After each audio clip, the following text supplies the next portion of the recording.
Just thinking of something else unrelated.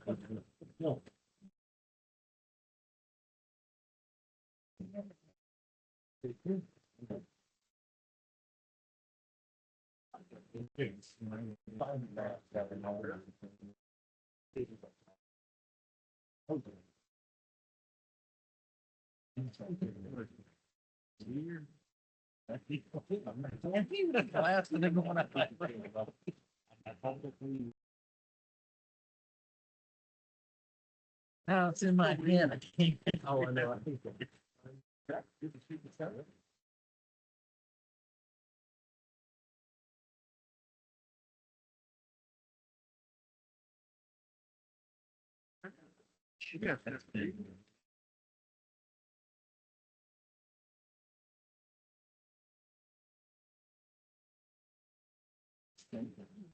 I like it. I like it. I think he was gonna ask for one, but the fire bill probably.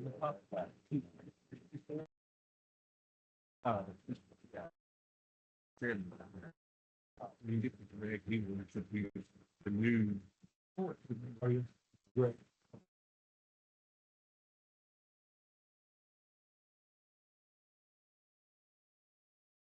Yes, sir.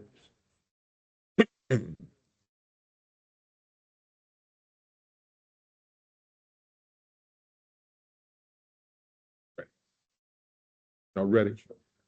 All right. Welcome, everyone. I'll call the Board of Supervisors meeting to order. As usual, if you join us with the Pledge of Allegiance and moment of silence. Pledge allegiance to the flag of the United States of America, to the republic for which it stands, one nation, under God, indivisible, with liberty and justice for all.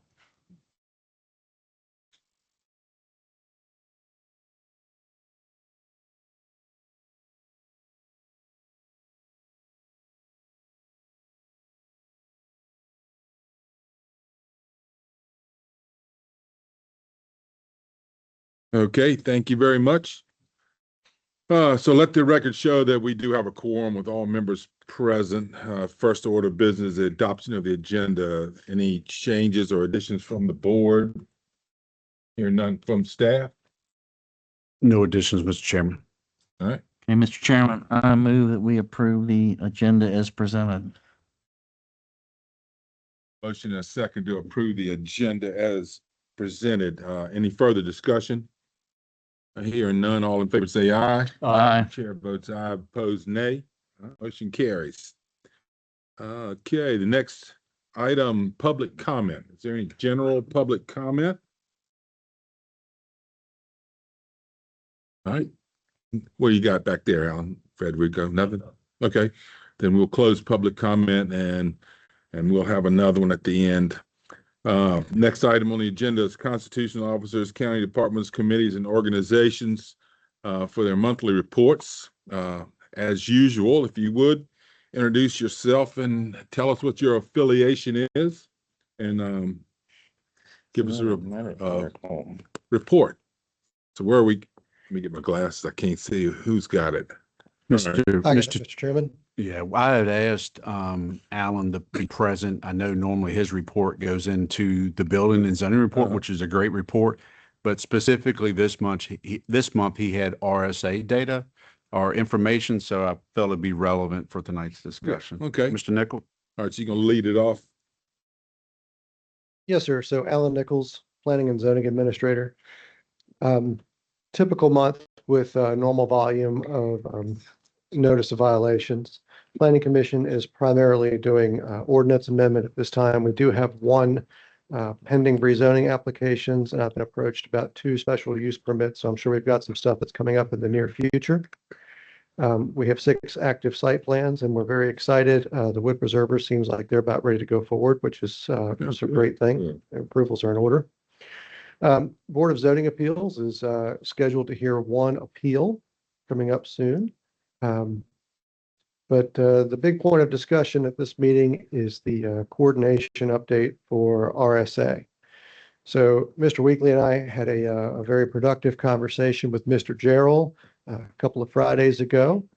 He's settling into his new role, and we talked about all manner of topics and things, utility planning. But I have updates on all of the priorities that you as a board adopted in January of this year. So the adoption of water and sewer service area maps. The maps that I had originally proposed as a part of the initiatives we discussed in January, Mr. Gerald had looked at them, and they had been discussed and said that more or less what we had proposed would be what they would want to adopt.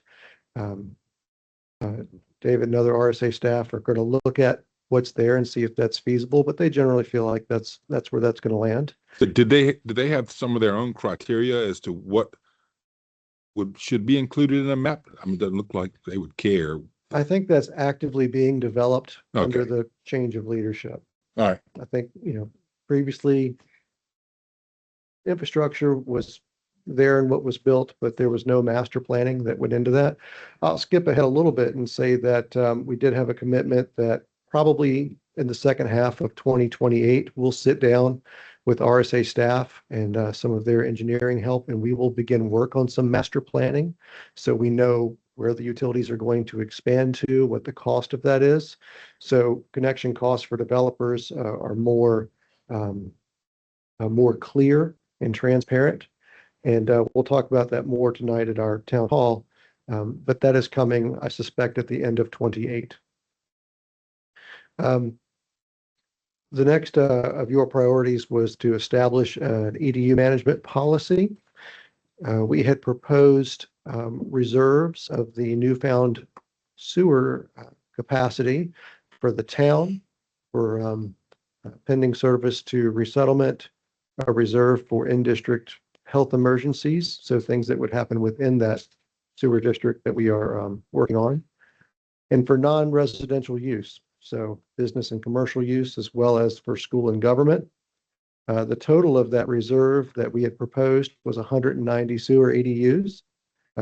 During our discussion, RSA staff advised us that that is possible if the county would like to pay the debt service on those, because if they can't sell them after creating this capacity, if the county wants to offset their expenses associated with having them, then we can reserve that capacity for use as the county sees fit for planning purposes.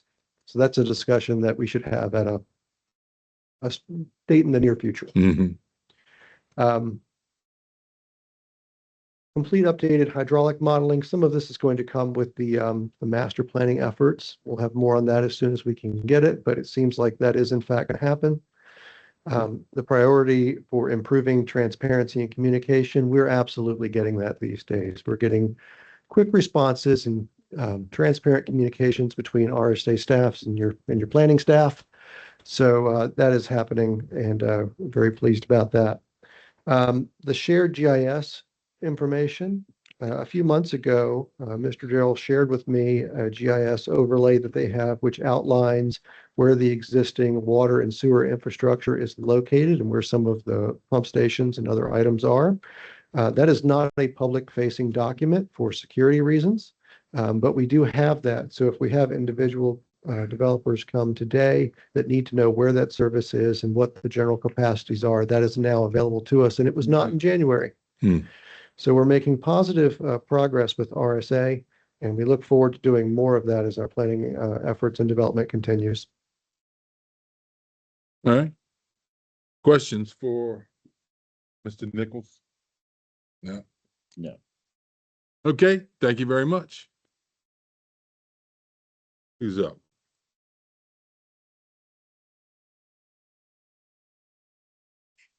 Hello, Annette Dotson, Animal Shelter Manager.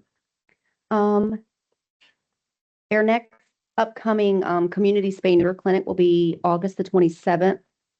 That is full. We are full up until the September one, and then we will be opening it up for new clients. Our upcoming events, on August the 22nd, we have a PetSmart adoption event in Culpeper. And on August the 30th, Tad's Pinball Tournament is doing another benefit for the shelter. Ruckersville Tractor Supply and the community has been great with donations. They are strong. Adoptions are still strong. And I want to take this moment to thank Animal Control for their assistance. Devin assisted EMS and had to remove a dog. The gentleman had to go to the hospital. They released him. He was unable to drive. He could not come get his dog. So I talked to Greg, and Devin took his dog back to him. He was so happy about that.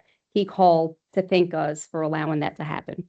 And Greg took a dog to the Charlottesville Albemarle SPCA that needed to be returned to them. I was by myself and couldn't get out of the shelter, so they helped me. I truly appreciate that.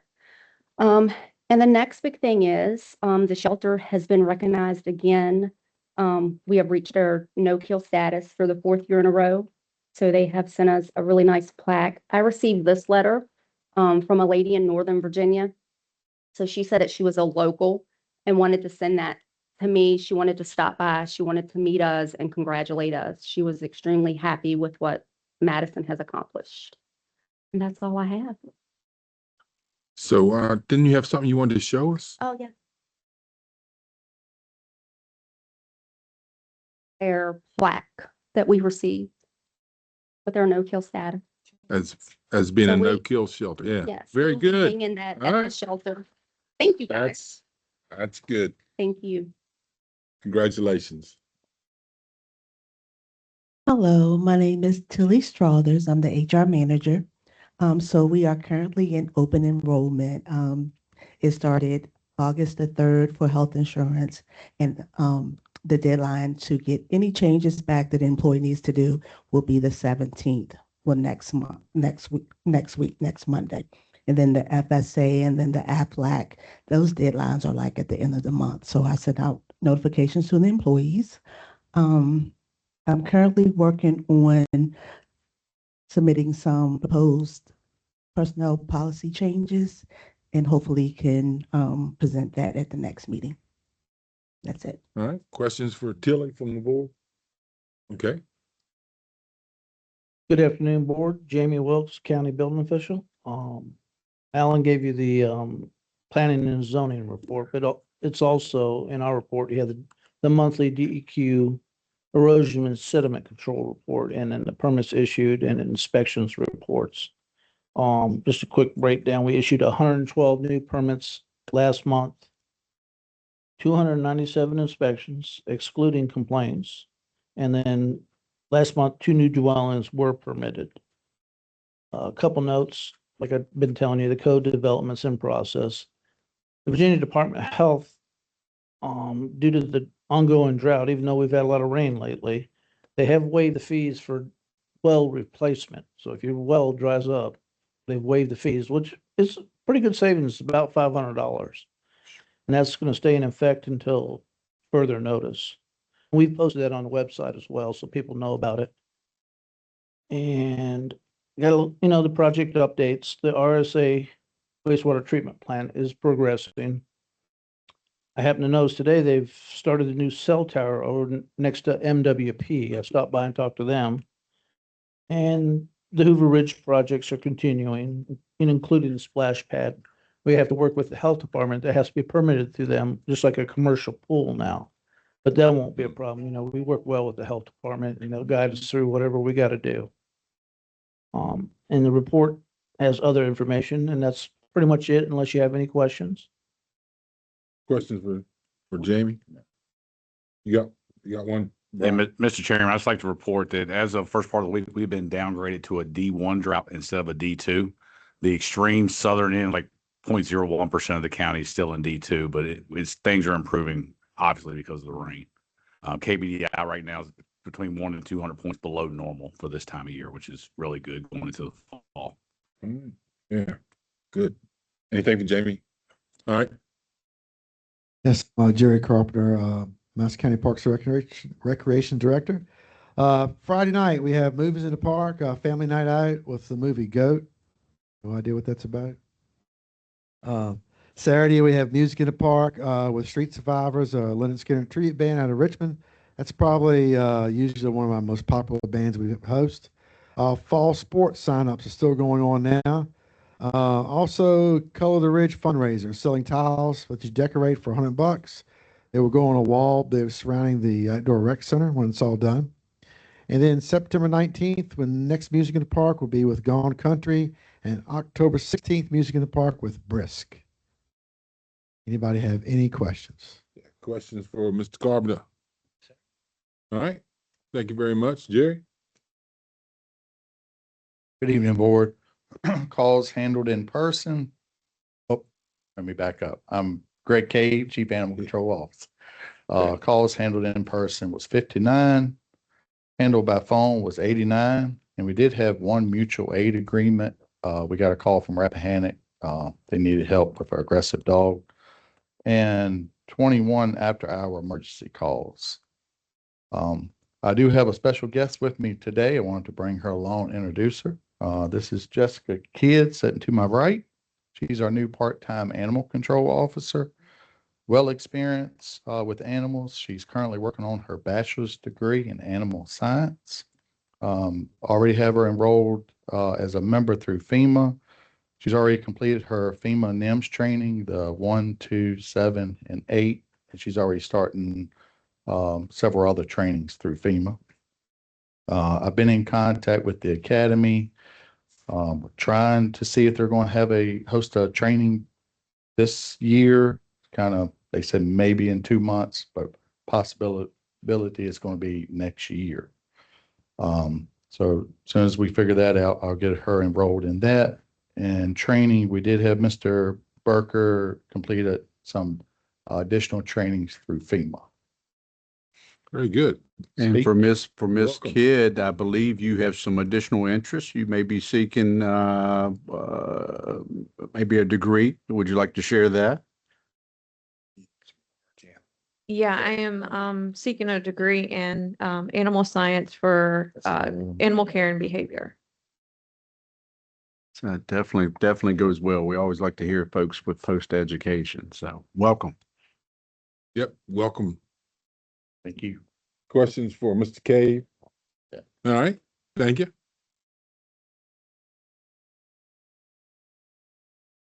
Tracy Gardner, Economic Development and Tourism. I'm just going to share that it's Taste of the Mountains time, and we're getting lots of vendors, and we've also had lots of scam artists. They were first doing it online. Now they've started emailing our vendors. So hopefully I've caught them all and no one's fallen for it. We've got a few booths left, and we have some favorites coming back entertainment-wise, Benny Dodd, John James, but we have chart-topping artist Glenn Shelton, who is big in both country and Christian country music. So that's pretty cool. We also did not get our love sign this year because of 250 requests. However, we have a local creative type that's building one that they may use at their own property, but we're going to have it for that day. So with a little surprise involved there too. And some of the newer things, I don't know if I put this in the report, but the estate at Meander has opened the Reverend, which sounds like a lovely place to go have a cocktail. Highly recommend it. And today I attended the statewide strategic tourism plan, where we're still considered Central Virginia versus the Virginia Piedmont. And just looking through that, just set it home that we definitely are not the same as Central Virginia, because it's all about Richmond. They just proved our point. So we won't get ours on there until probably 2029 when they do the next one, but we will make do till then. That's all I have. Questions for Tracy? Sir. No? Okay. Thank you. Good afternoon. Jennifer Warren, Finance Director. Only two things I wanted to report to the board are important. The FY27 budget book has been completed and uploaded to the website. It can be found under the budget section of the website. I did want to publicly thank Michaela Johnson for all her hard work. She is our new accounting specialist. And she did a fabulous job helping with the budget book this year and tying out all of the figures in FY25 actuals to our audit report. So that is available online. And then FY26, we are continuing to close out, still posting transactions. I did update the dashboard, the finance dashboard through last week with expenses and income and revenue that's come in for FY26. So that is available, but the schools will not have their year-end figure to me until around August 15th. And I expect to get their year-end estimates pre-audit at that time, and I can update the dashboard again with what their actuals for the year look like prior to the audit. That's all I have, unless you have questions. Okay, questions for Ms. Warren? No, sir. All right, thank you very much. Federico, let's see. Skip Allen. Oh. Chopped liver. Boss right here. So even my own employees don't respect me. Afternoon, everyone. Alan Berry, Director of IT. My thing was a little late coming in. I had a struggling week last week, but y'all should have a copy in front of you. If anyone needs it, I can provide it.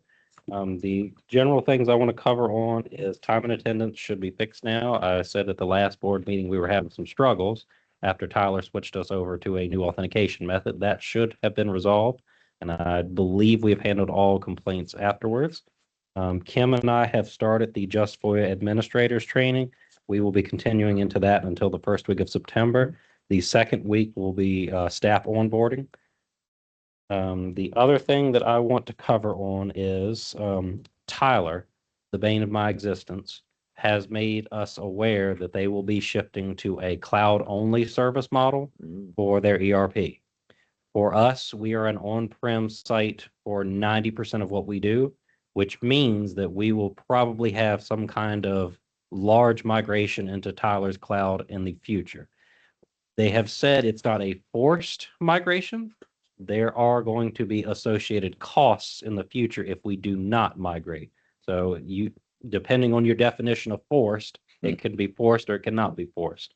I have a meeting with our representative tomorrow at 3:00 to basically see what is this going to look like? What kind of costs can we expect? Is this going to be an improvement in our service, or is it going to be a catastrophe? What I'm going to be looking at particularly other than those is what kind of impact we'll be seeing to our business operations for the day to day. Because if resident access goes down, that knocks off part of the permitting people. Time and attendance goes down, people can't put in their hours. We want to minimize that as much as possible. So if we can, I'd like to approach that piecemeal with Tyler, where we do one little module at a time to make sure nothing breaks. Then we go on to the next one. Other than that, I believe that's my board report. The ticket totals are included if you'd like to look at those. And any questions? So what's the timeline on the cloud only? We don't have one. Don't have one yet. Okay. They submitted that.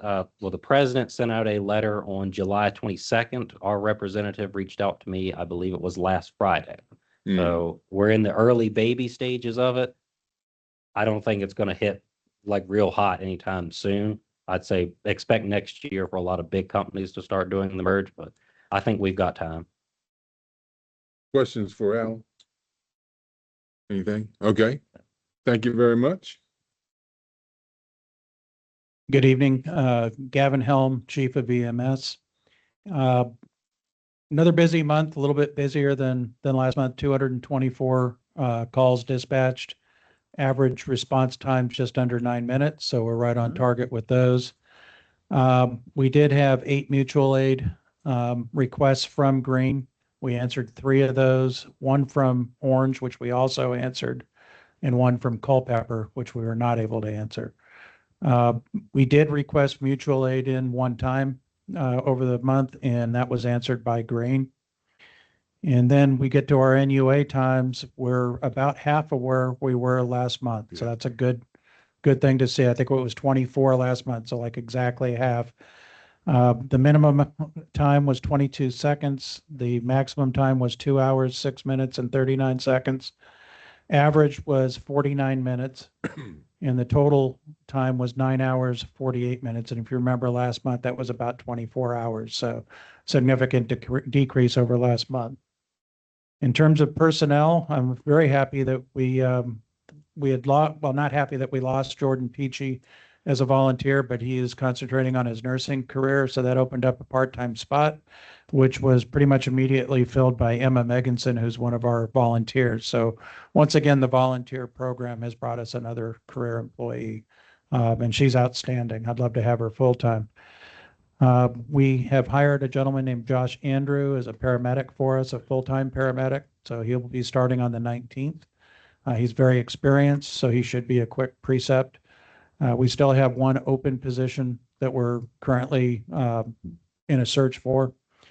And hopefully we'll have somebody in that spot soon. Events for this month were National Night Out. And we have a standby last week also at the Back to School Fair. And then we do have the car show this weekend that will be there. Both Mort and I will be present there as well. So we're going to set up the cooling tent like we had out at the fair for them. The top three calls are pretty much the same. Sick person, 63 calls, falls 38, and traffic accidents 30. So that's where most of our time is spent on that. And that's all I have for you. Okay. Questions? Yeah. Hey, Gavin, have you got your new generator yet? No, sir. We have a temporary generator there at this time, so we are covered at the moment. We'd have to find out exactly what the timeline is at this point. Mr. County Administrator, did you have a update on timeline or Mr. Yeah. Gordon? There was a mix-up at the factory, and they pushed the date to ship date to August the 18th. Copy. Okay. So August 18th, it should be shipping from the factory, stage in time, getting it in here. Hopefully it can be in here first week of September. But we are covered in the meantime. We do have a temporary generator in place, so which is we're very thankful for on that. Yes, sir. Anything else? All right. Very good. Thank you. Yep. Thanks. Thanks, Gavin. Good afternoon, Brian Daniel, Commissioner of the Revenue. Currently wrapping up annual assessments on business tangible property, personal property, and certifying the book, generating the tax bills for the second half bill or first billing of personal property and second half billing of real estate. Staff is just working through that. Any questions? Questions for the commission? All right. Yes, sir. Very Thank good. Clarissa Berry, the Commonwealth Attorney. We are busy, mostly out of the office, out of the courtroom. But we do have a heavy traffic docket coming up this week. I think we have all of the state police coming to Madison on Thursday.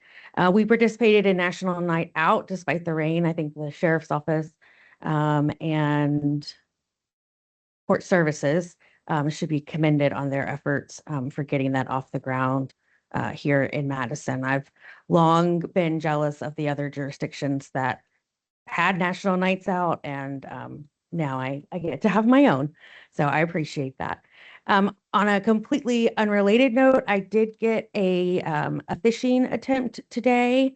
We actually got two. It's from government, and it has a Excel spreadsheet attached. And because it's an account takeover, they will actually email back and forth with you for a while.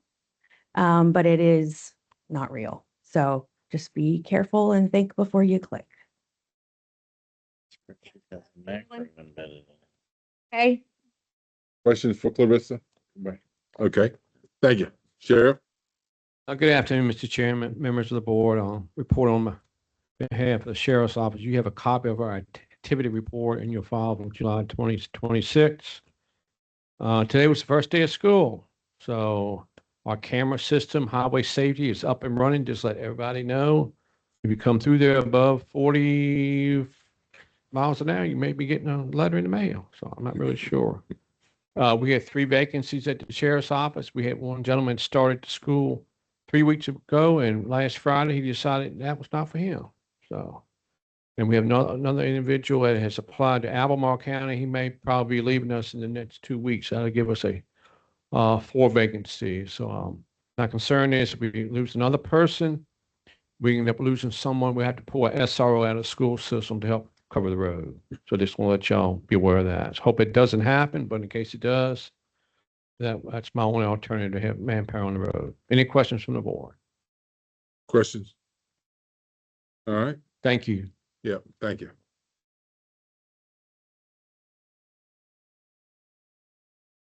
Lauren Gordon, pulling double duty for social services. Just wanted to report that we are partnering with Orange, Rappahannock, and Culpeper DSS with Encompass to do a Dad Venture Day in September. It's kind of for any father figure to bring their children or the children that they have in their lives between the ages of 7 and 17. It's basically just a free day with Fatherhood Initiative funds. So we're looking forward to that. EBT cards are changing over to chip cards come September. Madison is one of 6 agencies in the state of Virginia that's piloting that this month in August. So hopefully that will cut down on a lot of the fraud issues that have been happening. And next Monday, the 17th, is the last day for cooling assistance applications. So that's for anybody that is deemed disabled or has a child under the age of 6 in the home, can get help with their cooling bill. That's it for DSS and school board. The only thing I need to report is today was the first day of school, and I think everything went well. Yeah, I saw the buses when I came in. It's like, already? Lots of traffic. Goodness gracious. Well, that's good. Okay, questions for Ms. Gordon? Yeah. No. So, Mr. Henry, you got anything for? Yeah, sure. Just a heads up that we are ramping up our aging infrastructure project. So we're being a little bit more aggressive as far as changing out old poles. So you may see our trucks or contractors, which will be labeled with our logo, with magnetic decals, just changing out old poles. And if it does affect your home, we make every effort to contact you. So you'll get a letter or an email, as well as a phone call prior to it, giving you the time frame. So if there is some kind of issue, some kind of extenuating circumstance at your home, you can just talk to us and we'll change the scheduling as needed. And we will have a booth at Taste of the Mountains. We take up a lot of space. We got 2 spots, and we're doing a campaign for kids where we have a comic book villain called Volty, who steals power, who uses power inefficiently. Kids can be the heroes by unplugging things and saving energy. I'm a curmudgeon. I was a little skeptical when PR was talking about this, but it is actually the cutest thing ever. So if you have kids, please visit us. Are they set up next to the magician? Okay, so you're close. Questions for Mr. Henry? Got any questions? I have one, Mr. Chairman. Yeah, May- yes, and sir. we may be able to talk this offline. I'm going to give them some VDOT updates here in a little bit. One of those safety concerns of intersection, I think it's Ridgeview and Hoover Road. There's a power pole. If we go to approach the landowner about fencing, power pole relocations, can we connect offline and kind of talk through that and see what that looks like? Yeah, certainly. All right. Thank you, sir. So, Mr. Smith, you here on behalf of the Planning Commission at this meeting, or you're just interested bystander? Okay. Very good. All right, I guess. Huh? Oh, you electoral board? Yeah. You got something on that? We certified results from the last election, Oh, yeah. and in a couple of months, we'll start early voting for the next one. It never ends. Okay, questions for Mr. Smith on electoral board? All right, very good. Well, that concludes all the monthly reports. So the next item on the agenda is the consent agenda. We have minutes from the 14th of July and the 28th of July, and we have a supplemental appropriation number 2, which I will ask Mr. Weekly to go through for the good of the public, or Ms. Warren, you cover that? All right. On the screen is supplemental appropriation number 2 for FY27. This is a supplemental with two aspects to it. The first one, we had a EMS two donations that came in literally almost the last day of the fiscal year for $850 total.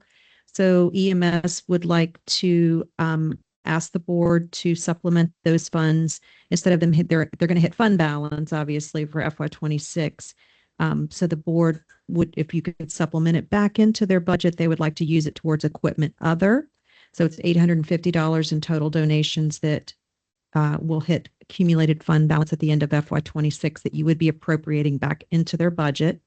That's the first aspect. And the second is the balance of the 250th committee budget. We budgeted, I believe it was 10,000 total in FY26. And of that $10,000, $5,727.56 is remaining as of June 30th to be supplemented back into FY27 to be used to finish up the expenses that are hitting in FY27, which we've already seen a few on the second page, I believe, of the packet here. You can see, if you go down one more, I'm sorry, there should be a breakdown.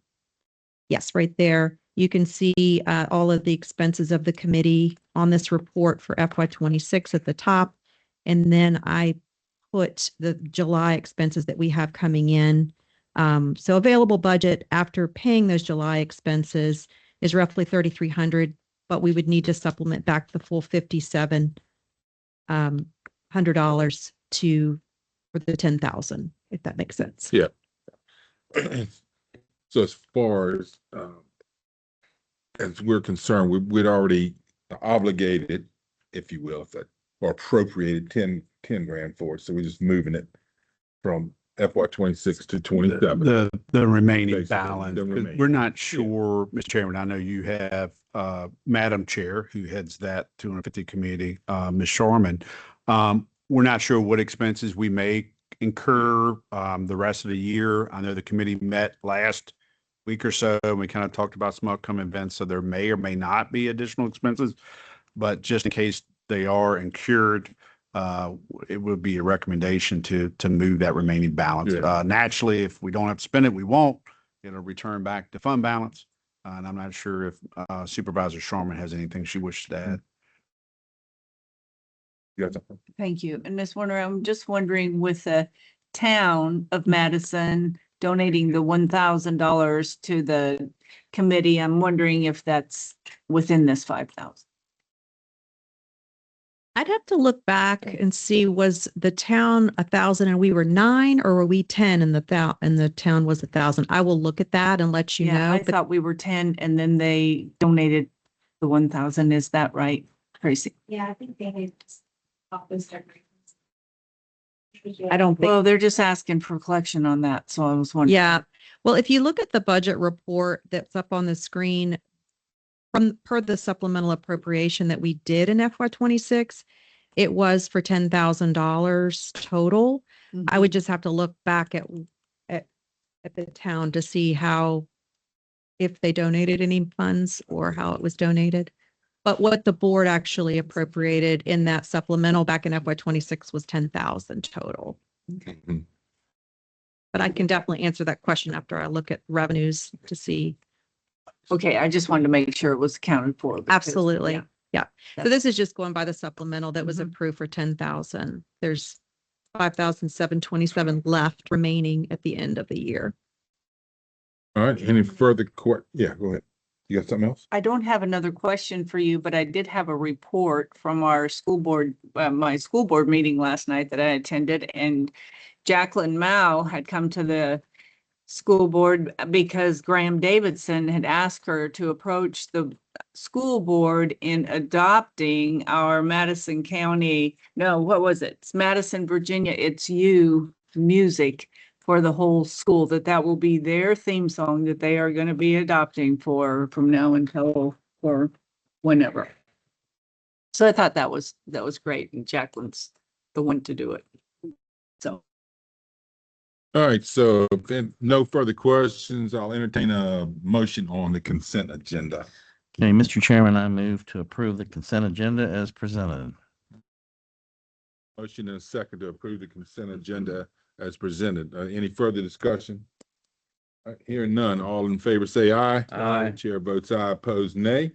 All right, motion carries. Thank you. Thank you, Ms. Warren. Okay, we got under old business, we have the auditorium media update. Mr. Berry?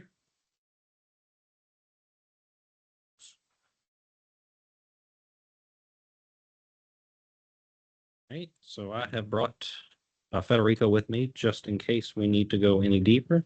But the long and short of it is stuff is expensive. Is it not old? It's off mute. I'm certain of it. There we go. It's just very, very far away. So I will hold it like this. We have reached out to 5 separate vendors and we have gotten a total of 3 quotes back at this point. They're pretty much all within the same ballpark. The way I'm looking at it to be fiscally responsible at this point is I think we need to phase this plan out a little bit. I think if we take some of my capital budget, which is meant for capital asset replacement, we can go ahead and fix the main problem, which is the projectors now. These projectors were purchased in 2020 and they should have a shelf life of around 3 to 4 years considering use. They're already well past that. What we're looking at replacing them with is a laser projector. These typically last 10 to 20 years. So it's more of an investment. It's going to be a higher upfront cost. I am aware of that, but I think it would be better for us to go down that route rather than these, which are lamp projectors, which they can also have the bulb burn out early as well, which would be another replacement cost.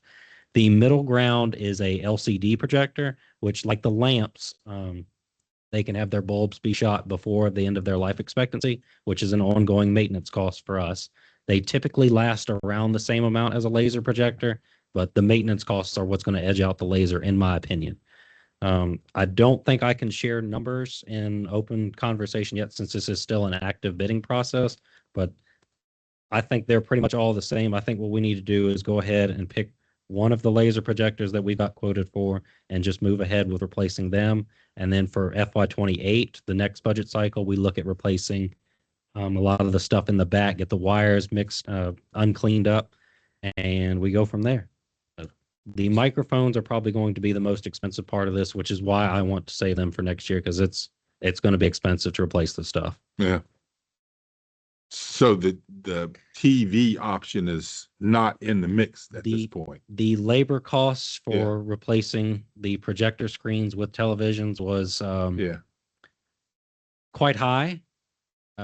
We were also looking at getting the LED panels, which are basically you put a whole bunch of panels to create one television. I don't have the money for that. Yeah. Okay. Alan, did you want to, unless I just didn't catch it, did you talk about the sound system? I know at one time you were looking at the whole package, but we're just now focused on the. Basically, I'm recommending that we save that for FY28. Yeah. The microphones are going to be the largest part of the replacement project. Back there, we have all of the link ups for the microphones and the mixer. The mixer is perfectly fine. We don't need to replace that. But these microphones here and the room mics, especially the room mics, have been used and abused a little bit. And if I'm not mistaken, 2 of the mics for the planning commission side of things have been damaged. And over there in the corner, right in front of where Mr. Weekly is sitting, is the snake. So that is a wire that goes from that little spot over there, comes around here, and then goes back there. One of the cords for that is also damaged. The snake is organized in a way where we have to replace the whole thing. We can't do piecemeal with that. So if we want to fix the snake, we got to replace the whole thing. And in my opinion, it would be simpler to just go ahead and do that when we replace the rest of the microphones rather than going ahead and doing it now. Any questions? Questions from the board? Yeah. Hey, Alan, would that screen be the same size or the same one that we have now? Yes. With a laser projector, it would be better quality and it would be brighter. LCD projector would also be brighter than this. These two are lamps, which are I don't mean to make it sound bad, but they are the lowest quality of projector you can get. Anything else? You had something, Mr. Julie? Yeah. So with the snake, it's not something that can be wireless? We could theoretically do wireless mics for all of these. I would recommend against it. Fetty, could you maybe scooch to the side a little bit? If you look at the very bottom of that box, you'll see the 3 rectangular lights. Each one of those connects to one microphone. So if we did that, let's just say we'd be using a lot of rack space for each individual mic. I'm sure there are ways we could condense that down. I think we would have a better overall sound quality and less maintenance on our side, where the mics could be less abused if they were tethered. So like the way they are now, going through a snake. Okay, thanks. All right, very good. Well, Alan, it sounds like you've put some thought into this. I appreciate that. I think we all appreciate this. Mr. Capiccio has done the lion's share of the work. I will give him the credit for this. We will look forward to your recommendation. All right. Thank you, All right. sir. Thank you. Anything further down there on this? Okay. If you're happy with it. Yeah, With the projector, if he's got the funding there, we'll make sure all the quote and data is normal for a purchase request, and we'll move forward with it. Everybody up here happy with that? Okay. Things getting hot. All right. Thank you very much. Huh? Yeah, that's right. All right. Next item on the agenda is the Hoover Ridge land lease. Mr. Weekly. Thank you, Mr. Chairman. So as you may recall, I think a couple months ago, I brought this to the Board of Supervisors' attention. As you all well know, we sadly lost one of the pillars of our community. Mr. Weaver and his family had a land lease of conservation easement, the forest area. It's about 31.8 acres that had very to be rotated between, I think, soy and corn. So I asked the board at that time, what would you like to do with that piece of property? It is overall part of Hoover Ridge. It's just the undeveloped portion of Hoover Ridge. Would you like to go back and enter into a land lease agreement, which we would put out an RFP for that to solicit? Is there another use the board would like to identify for staff to go research? So as promised, I said I would bring this back in August to get your feedback. And that's the purpose for the night, is to discuss it or make a decision, direct us however you wish, and we'll move forward with that. As far as recommendations from myself, unless you have a defined use, I would recommend going back to some type of land lease, having it in crops. You'll get some revenue. I mean, it's not a revenue generator where we're building schools with that. The main recommendation for that is to keep it in some type of use, and they add fertilizer and things. So if we're maintaining it, there's the cost of our labor and bush hogging, the fuel, all that goes with it. Now, we will certainly do that if that's the board's desire, but unless you have a defined use, that would be the reason why I'm recommending to put out a proposal to solicit for another land lease for farming. Thoughts? Was that an annual land lease? Is that what that was? Was it? I think it was 3 year. Yeah, it was longer than that, than an annual. With apologies. I thought I had that in the packet. I can bring that up. Fertilizer down, et cetera. Yeah, and I wouldn't recommend the annual for that very reason, because if you were going year to year on that, you have a lot invested in that property. So I believe it was a 3 or a 5. I'll pull it up real quick. Let's see.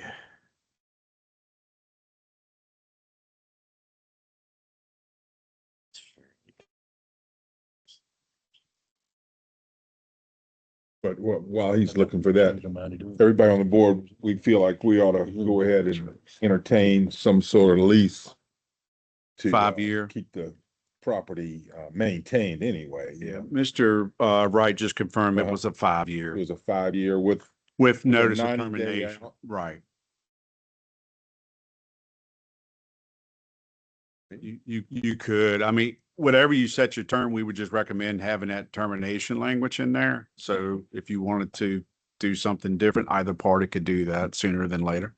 And I guess I would ask from sort of the more subject matter experts, looking at you, Mr. Jewett, of like what's attractive or unattractive in terms of a lease term also would probably be a factor for us to think about. If I may jump in there real quick, sir, because we did go back and look of that lease.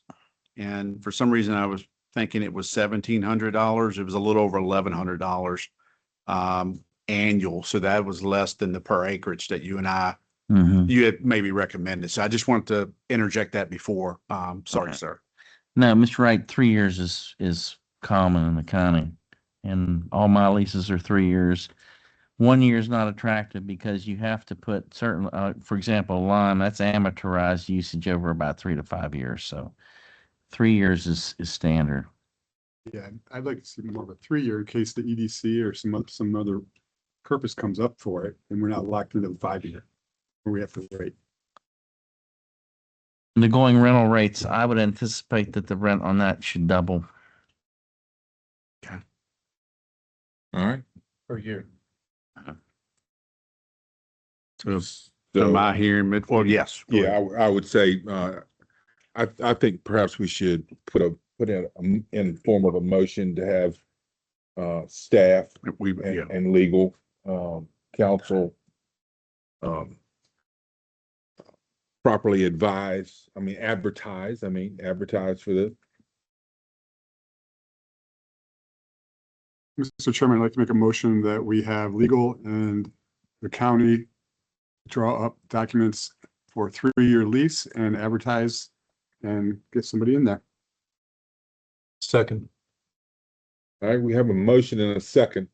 Is there any further discussion? I What do you do, and I don't know if you have any thoughts. If there's any, this is a little different, right? Like our last thing on command posts or some of these other things we put out for bid. Yeah. Normally there's a scoring criteria, so we're not necessarily looking to the score, but if there are certain things that hold value to more to you when we're reviewing the respondents of the lease, we certainly can factor that in. Do you have any thoughts on that?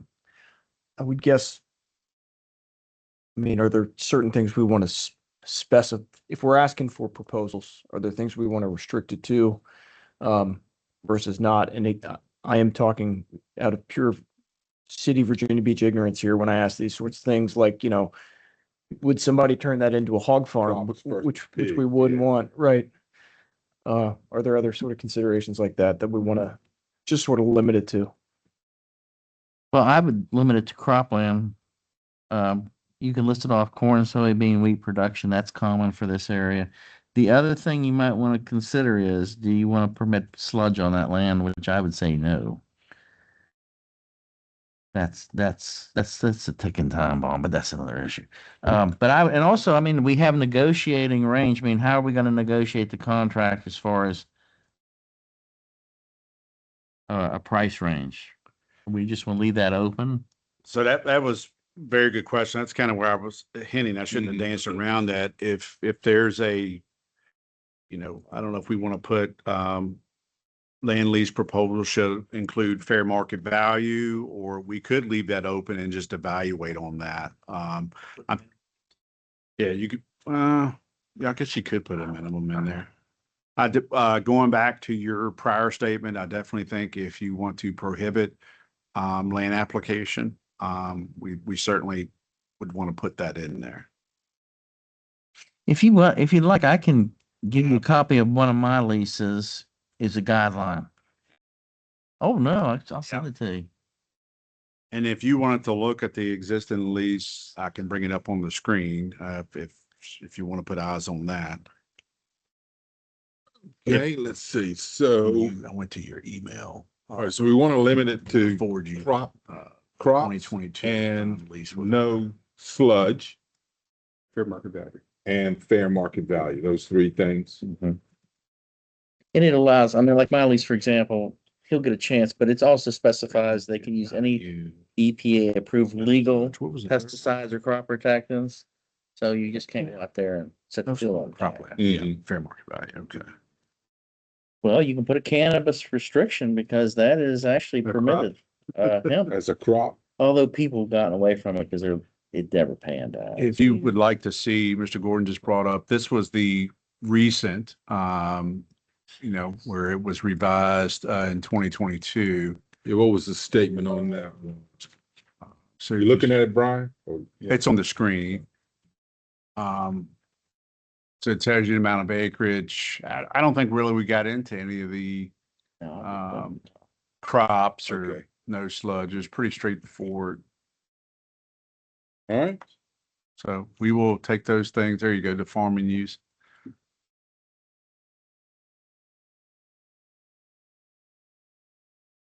Prefer to see hops.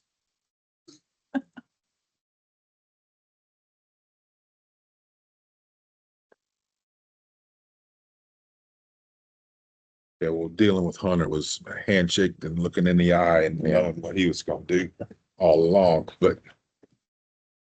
Okay, any further discussion? So, Mr. Wright, do we need to add some of this to the motion, you think, or you? I know the motion just needs to be admitted because instead of drawing up a lease, I think we need to request proposals for use of it with those specifications. All right, you agree with that change to the motion? Okay. Very well, and who seconded it? I did. And just to make sure, before you vote, so what I'm taking the motion to be is to request for proposals or bids on this for a 3-year lease with it be used for cropland, no sludge.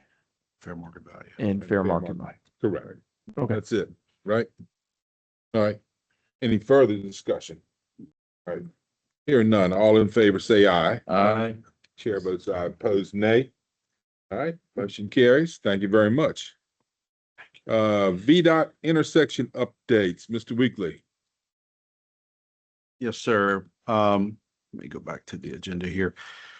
So in your packet, I know there were 4 intersections identified. I really only have an update on one of the 4. Actually, that was Novum Church Road and Novum Road. Actually, that intersection with Parish Road as well. The other 3, they are field verifying their easements. I did a research of land records and provided plats of properties around those intersections. So again, they wish to field measure, and then I would go back and determine if truly there are things like power poles or property was fencing, how do we deal with that? So I haven't approached any landowner yet because VDOT needs to do final verification. Mr. Gordon, if you can bring up, I believe attached is the proposed 4-way stop intersection illustration. Ms. Shepherd, which she's due at your September meeting, certainly you don't need to wait on this if you would like to move forward. This is what traffic engineering suggested. If you look at that, I don't have a pointer, but that bottom left quadrant, there's an existing dilapidated building. That picture doesn't do it justice. If you're coming either Novum Road to approach Parish on your left and Novum Church Road on your right, or if you're coming down Novum Church Road, this is service. I appreciate you not passing over your ball. That was tongue in cheek. Fetty left. He can appreciate that corny joke. So what they basically said is they recommend a 4-way stop because there are blind approaches there. I think it's a great first start and maybe your permanent fix instead of, asking landowners or somebody to tear down that building. So if you like this plan, let me know and I'll ask her to proceed. I think that just requires them putting up some traffic message boards in that area to let them know there's a upcoming safety improvement at that intersection.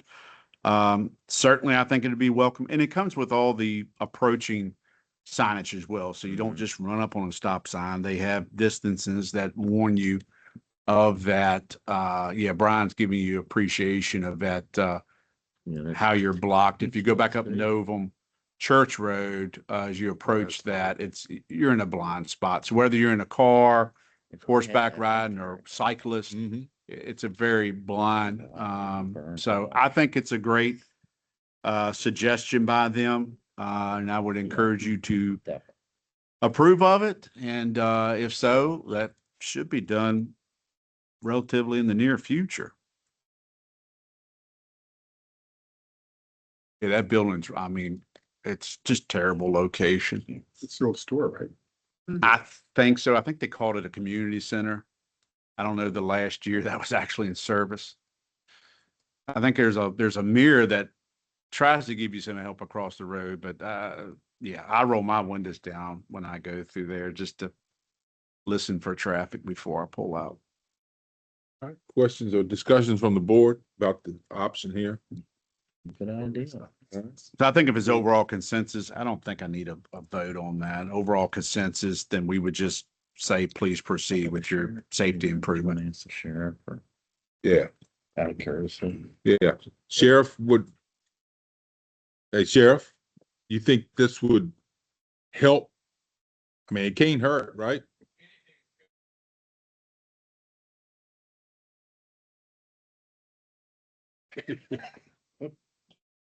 Anything would help at that intersection. There's Yeah. no sight distance because of the building. All right. But way back when the building was built, there was no amount of travel Yeah. that's on that road today. Horse and buggies were running into each other. That was probably back in Mr. Snyder's time. You remember? All right, so consensus from the board is to have VDOT proceed. Right, Yes, man? right. Is that There's good? already 2 stop signs there, so we just have to add 2 Two. stop signs there and some lights on. Yeah, and if No you more. don't 606. have enough sense to stop anyway, goodness. It's awful. Okay, Sorry. so you'll give. I will all the- relay that to Relay that her. to We're also going to try to get some data. I mean, I'm sure Carrie's aware of it, but, and I'm not blaming VDOT, but, since we completed our ride around, and I'm speaking of just those 4 intersections, I believe we've had 1 accident at Hoover Road and Arrington, and I believe 2 at Ridgeview and Hoover Road. So I mean, something has to give. So we'll wait for that field verification, and then I'll report back to the board, and hopefully we can start seeing some improvements. All right. Very well. Moving on, next item on the agenda is a bonus ordinance. Mr. Weekly. Yes, sir. And I'll probably ask the Mr. Wright to chime in as well. You may recall, I think it was about a year ago, and a lot of these things happen from state budget. DSS had some increases in the budget, and there was a certification process, and the state code require you to pass an ordinance. You did that, but our ordinance, which is codified, you can go look at it. County Code Chapter 2, Article 2, Section 2-26, we went above and beyond of just approving an ordinance. Our ordinance says you can give bonuses based on board approval, but it's after holding a public hearing. So what I would recommend, I'm going to give you the areas for a one-time bonus. And if you are in agreement to at least hold a public hearing, we will set that date. So item number 1, we did get a letter from Department of Elections for a one-time bonus payment equal to 2% of the registrar's June 1st, 2026 salary, as well as providing a one-time bonus to, or the second part's a recommendation of a one-time bonus payment to the registrar's 2 part-time employees, which would also be equal to 2% of their June 1st, 2026 hourly rate of pay, which would be multiplied by the total number of hours worked in a physical year. So that is recommendation number 1. Part of that is, General Assembly driven. Bonus request number 2. And this is my recommendation. Neither of these team members have requested it, but I want to recognize them. I think I may have mentioned this when Emergency Communications were before you, when you were discussing the nighttime or the shift differential and the two part-time positions. Our director and assistant director of emergency communications, I'm recommending a one-time bonus equal to $1,500, recognizing their commitment to the operation of dispatch center during multiple vacancies. Both individuals have covered well over 80 hours each of dispatch shifts while still performing their normal duties. Now, these two positions are salary position and are exempt from overtime. But I just think if you have a department head and or their number two, I think it would be worth noting and have one-time bonuses provided to them. Again, this is not coming at the request of them. This is coming at the request of the county administrator. They don't complain. We know it's not sustainable. I appreciate the board's actions you took for that shift differential. They did hire one of the part-time slots, so we're hoping help's on the way. But ideally, and Brian can speak to this more than I, you don't just hire someone and they're up to speed. There is even like one lady came to us. She had some dispatch experience with Centera, but there's still some orientation. Now their orientation may be a little bit less, but overall it takes maybe a solid year for these folks to get up to speed, 2 years.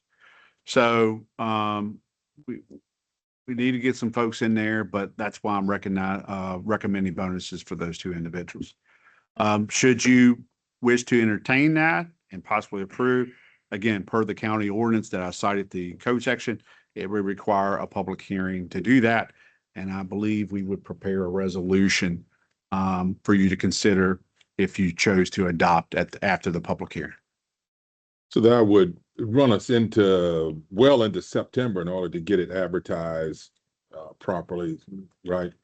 I believe this only requires 1 week of advertisement. So you could bring that back as I believe at the second meeting in August. Well, the public hearing, excuse me. Public hearing is what's required. Han is correct. It doesn't require a public hearing would be held, but you don't have to do any kind of fancy advertising. You have a meeting and we would schedule a public hearing for your next meeting. All right. Questions on this?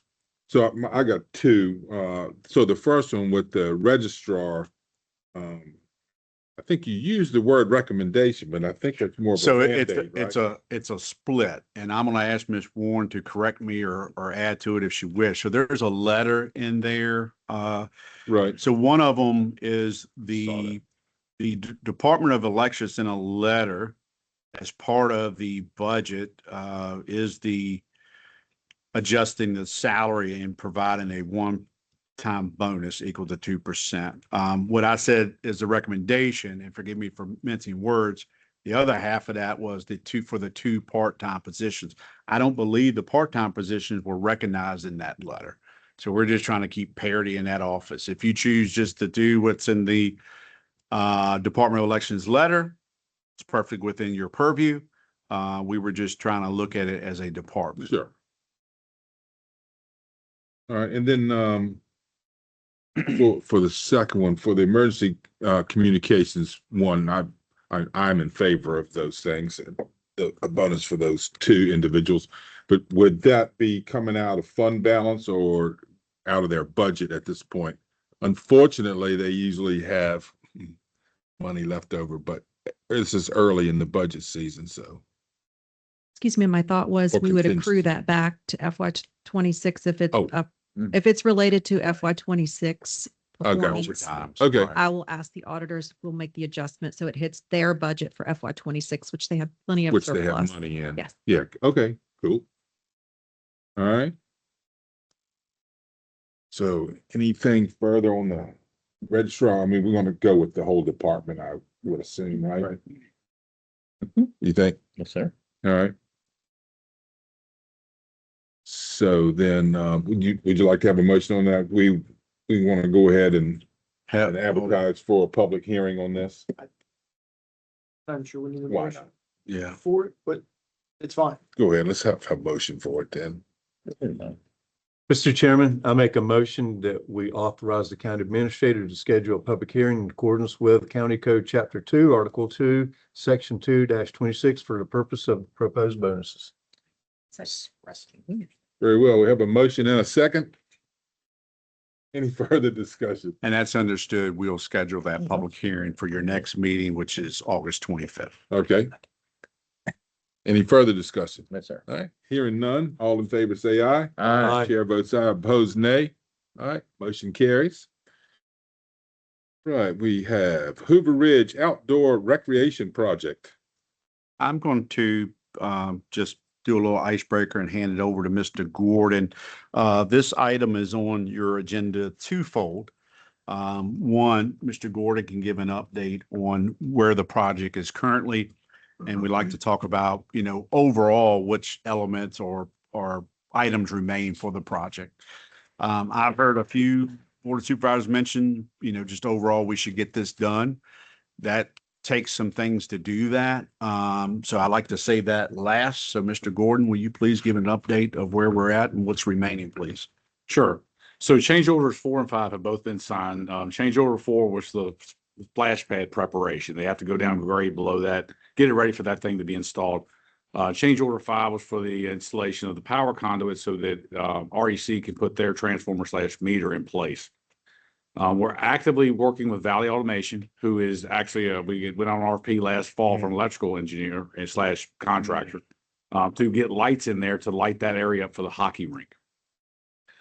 With that comes the center walkway lighting and some medial lighting on the exterior of it, but it's very, very baseline. If all those things come into fruition, you're still looking at substantial lighting for the park. As it was designed, I want to say it's like 9 or 10 light poles inside the park. And then the original design had light poles all the way out to Primary School Drive. Inside of that is also pavement for parking lots and approach.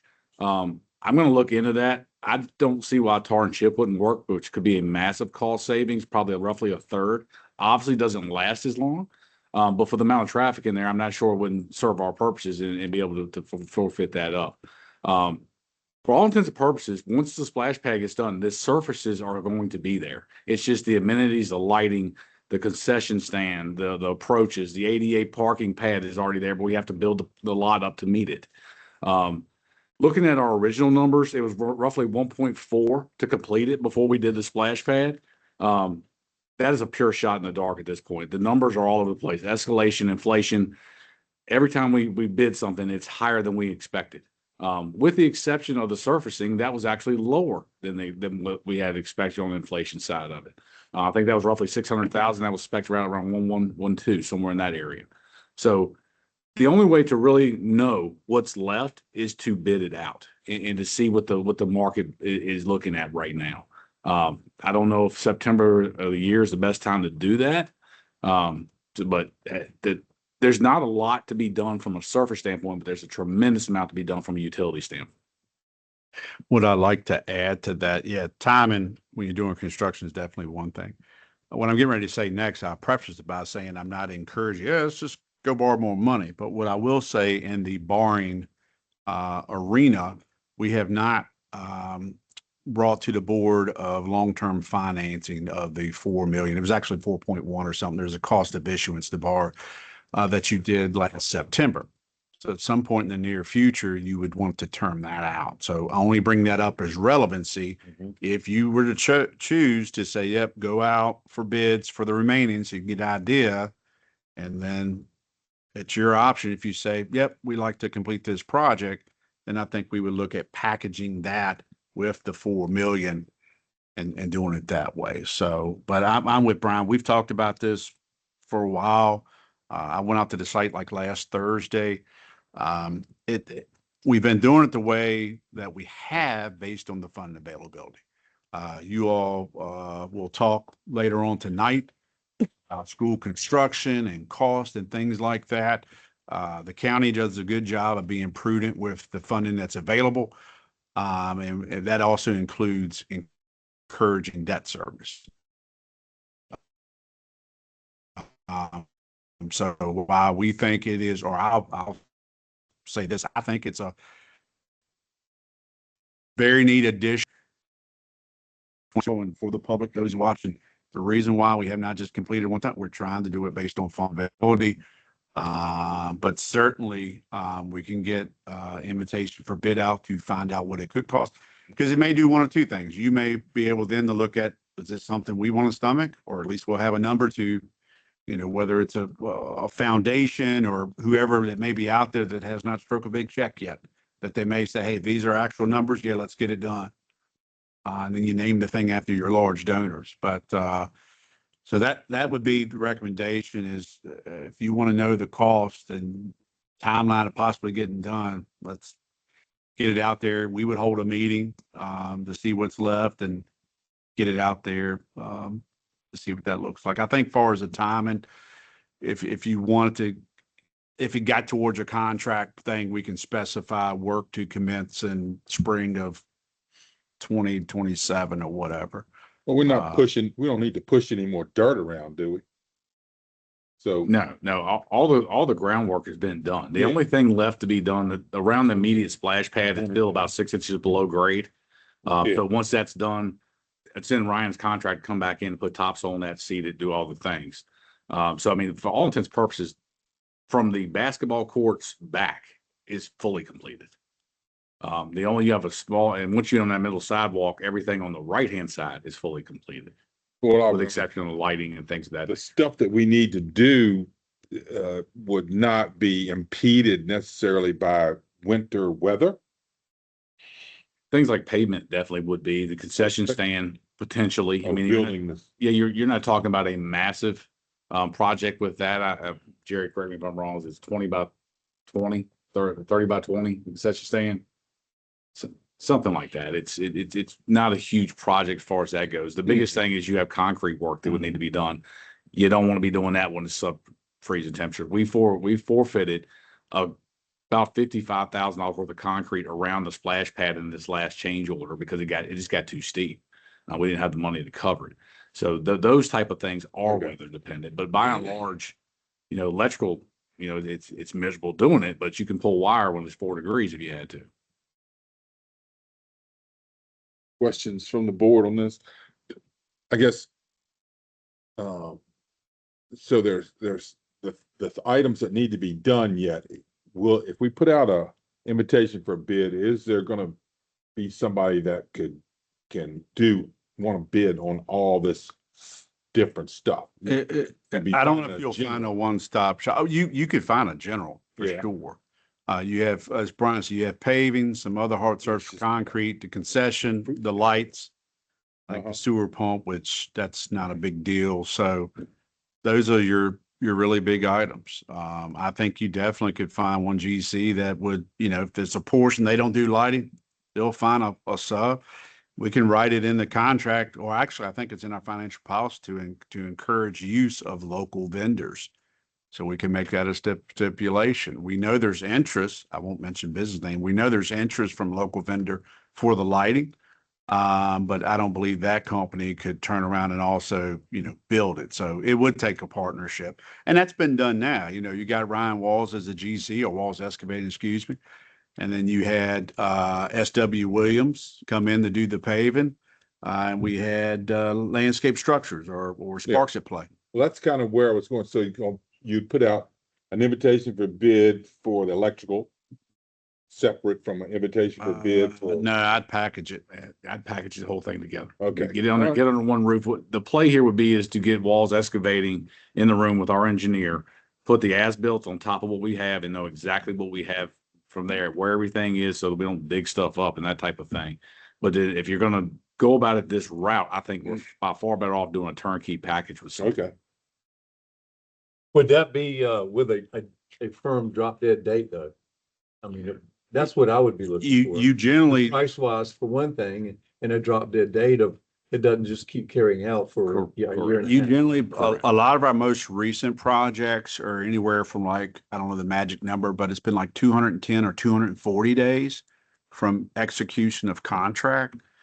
So certainly if there's a certain timeline that you all recommend, but we absolutely want to have that in the contract, because then you get into liquidating damages and things of that nature that are normally in a contract.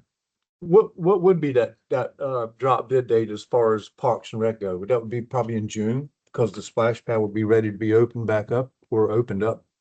Would that be a firm? Right now, we have the splash pad on the books to be built, but it's not going to be ready to be used because the concrete's not going to be there. The grinder pump's not going to be there.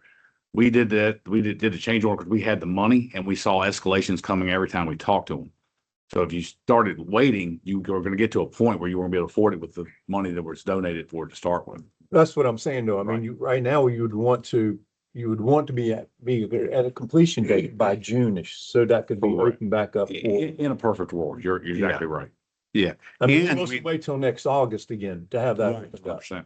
Right, I agree. And the big focal point right now, and feel free to speak however you wish, Mr. Gordon, is lights for hockey. I know they've kind of gone all in on with the rink and everything. So hopefully some funding, somebody watching online wants to cut a check, but that's kind of the next big thing. Now granted, we'll do it all together package, but it would certainly be nice to have some funding come in for that. So they're ready for their season. I don't know when their season starts.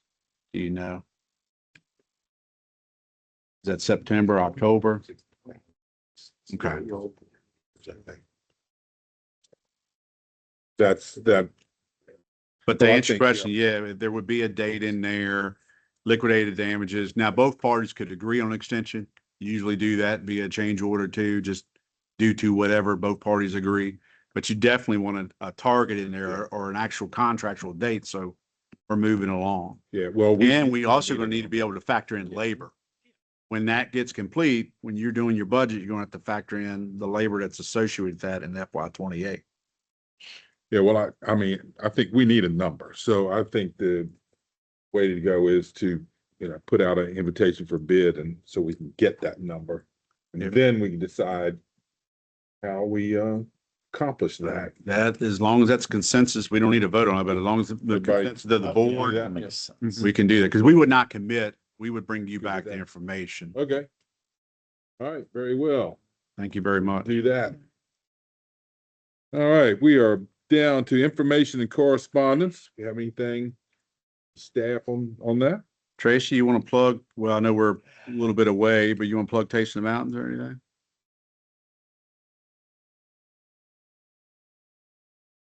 We will have a mile of vendors, about 150 of them, lots of food trucks, some coming for the first time. Lowe's Brothers was at our 250 event, but they're also going to be at the food truck circle over here.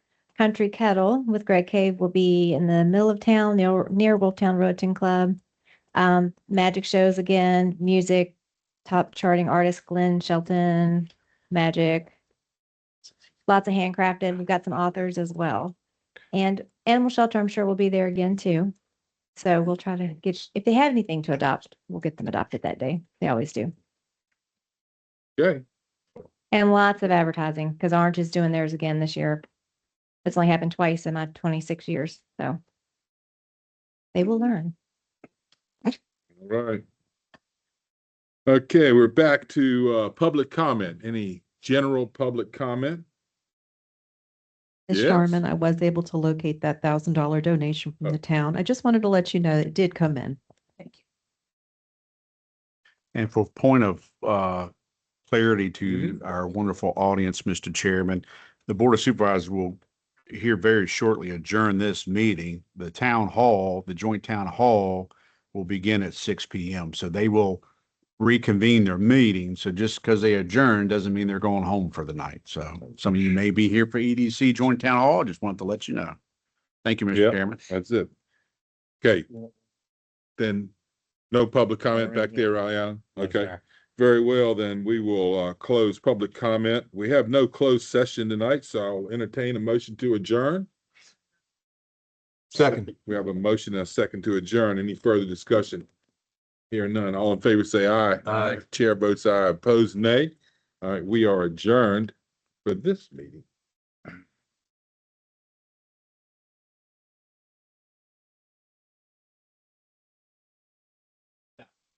Yeah, I brought a peanut butter and jelly sandwich. You want half? Yeah, Lord. Heck yeah. That's gonna run up to McDonald's. Yeah, there you go. I'm good, thank you. So are we up here during? Yeah, we'll be up here. It seemed like last year I was sitting out there just because I wasn't up here, but I didn't think the board was up here. Yeah, well, since, since Jim and Judd pulling double duty next go around, you just gonna sit up here? Yeah, and then Yeah. we'll go, Judd and I'll go down. And Are y'all gonna go down with the EDC? yeah, we'll go bus? down because we're going to be standing most of the time, right, off and on anyway. So the three of us will stay up, you and me and Mike. Yeah, I'm gonna slip up there. You want to go with me? That sounds good. Carter, you want us to get you anything? No, I brought my. Nancy? today. I'm going to McDonald's. Oh, I don't even know. But it's good for you. Yeah. Oh, Judd, how about you?